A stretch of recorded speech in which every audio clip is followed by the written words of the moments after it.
গর্ত থেকে ব্যক্তির পচা গলা লাশ উদ্ধারের ঘটনায় চাঞ্চল্য। পরিত্যক্ত একটি ঘরের গর্ত থেকে এক ব্যক্তির পচা গলা লাশ উদ্ধারকে ঘিরে ব্যাপক চাঞ্চল্য দেখা দিয়েছে ত্রিপুরার সিপাহীজলা জেলার বিশালগড় থানাধীন গোকুলনগরের সুকান্ত কলোনি এলাকায়।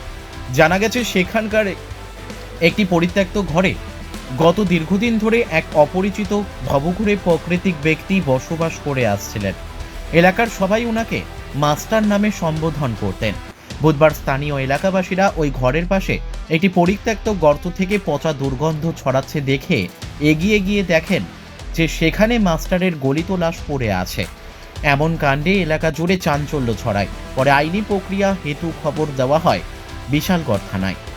এতে খবর পেয়ে বিশালগড় থানার পুলিশ ঘটনাস্থলে ছুটে এসে গর্ত থেকে ওই ব্যক্তির পচা গলা মৃতদেহ উদ্ধার করে ময়না তদন্তের জন্য বিশালগড় মহকুমা হাসপাতালের মর্গে পাঠিয়ে দেয়। তবে কিভাবে কি কারণে ওই ব্যক্তির মৃত্যু হয়েছে তা এখনও পুলিশি তদন্তে স্পষ্ট হয়ে ওঠেনি।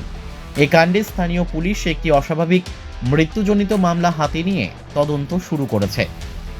পাথারকান্দি থেকে মলয় কুমার দাসের রিপোর্ট, নববার্তা টুডে। লোকটা তো কেউ মতলব মানে কেউ নাই নাই বলতে একটা বাইক নামানো আছে, এই থাকতো সিএসআরের ভিতরে। ঠিক আছে, তো মানুষের বাড়িতে গিয়ে খাওয়া দাওয়া আনতো বা ভিক্ষা করে খাইতো, যেটা আজকে 10-12 দিন ধরে মনে পাওয়া যেতেছে না। 10-12 দিন হচ্ছে বাড়িতে কেউ দেখে না, আর এরকম তো খোঁজ করি না, কেউ নাই যে কই গেছে কি আসে কিছু।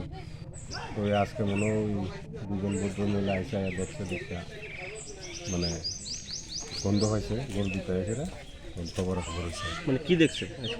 ওই গন্ধ পাইছে, গন্ধ পাই তো মাস্টারে হয় না, একটা এরকম জানা আছে যে তারা খাওয়া যেতেছে না, এটা দেখছে আর কি গাতার মধ্যে ঘুরে আসছে। কি নাম তাদের? নাম তো এমন আমরা তো নামও জানি না বেটা। বাড়ি কোন জায়গাতে? বাড়ি তো এদিকে নেহাল চলো না, কই জানি আসলো বাড়ি। মানে এখানে কতদিন ধরে থাকতো? এগুলো তো অনেক জিনিস, কিন্তু অনেক জিনিস কেন বয়স কিরকম হয়েছে? বয়স তো হবে 50-50।